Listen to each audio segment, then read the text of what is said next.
Seharusnya muallim lebih mengutamakan tentang undang-undang pemerintahan Aceh di depan Mendagri.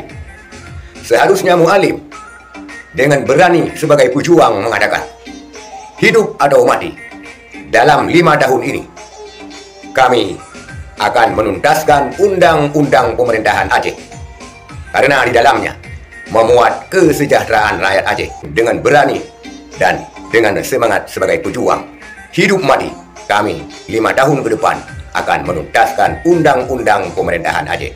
Itu baru namanya menyenangkan rakyat, bukan menyusahkan rakyat.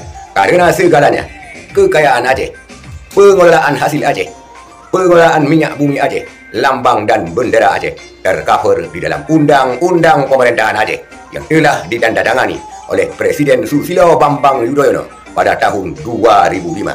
Apakah muallim sudah melupakan undang-undang pemerintahan Aceh karena beliau sudah menjadi gubernur?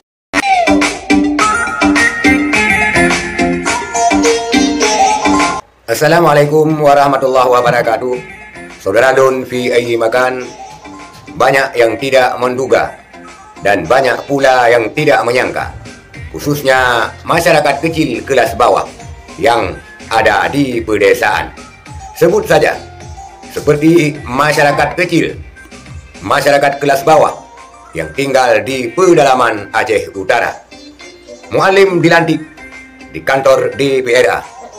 Semua merasa gembira karena Aceh Utara adalah basisnya muallim. Tetapi mereka sontak terkejut. Usai dilantik, muallim dengan lantang berbicara, berpidato di depan Mendagri dan Yusuf Kala.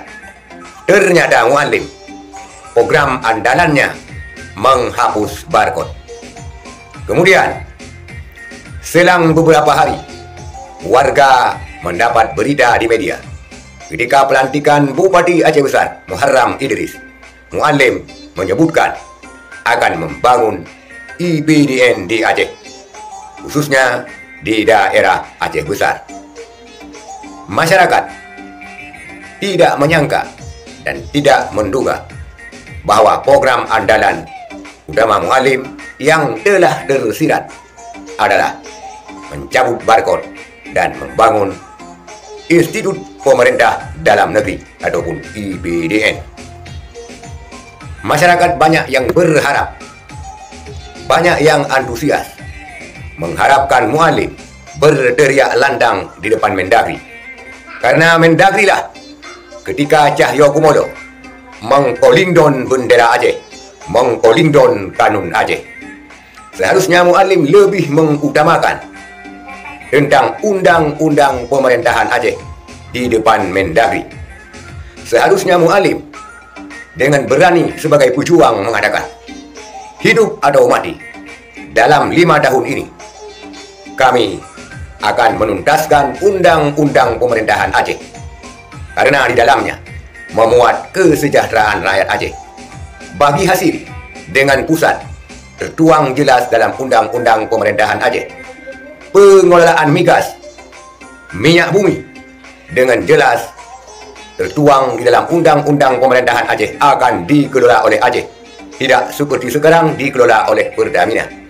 Sehingga dengan rampungnya undang-undang pemerintahan Aceh, tidak perlu barcode-barcoan, buang saja ke sungai karena masyarakat Aceh sudah hidup sejahtera.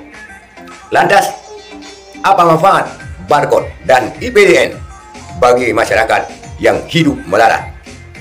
Masyarakat yang hidup melarat cuma berharap BBM murah.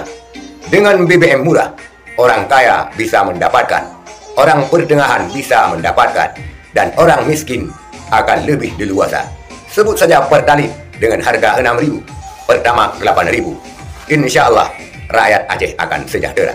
Tetapi tanpa menuntaskan undang-undang pemerintahan Aceh, maka ini sulit dicapai karena di dalamnya memuat berbagai kesejahteraan rakyat Aceh. Dan di mana gaung bendera Aceh dan lambang Aceh yang dulu digaungkan dan dikolingdon oleh Mendagri semasa Bapak Cahyokumolo. Seharusnya muallim dengan berani dan dengan semangat sebagai pejuang hidup mati kami 5 tahun ke depan akan menuntaskan undang-undang pemerintahan Aceh. Itu baru namanya menyenangkan rakyat, bukan menyusahkan rakyat.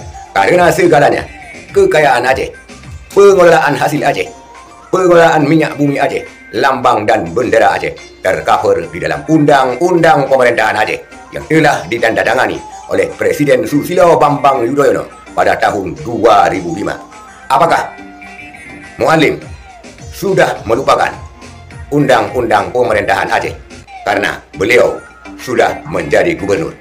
Kita lihat sepak terjang Muallim ke depannya. Kita berharap 5 tahun ke depan undang-undang pemerintahan Aceh wajib dirampungkan. Sekian, terima kasih. Assalamualaikum warahmatullahi wabarakatuh.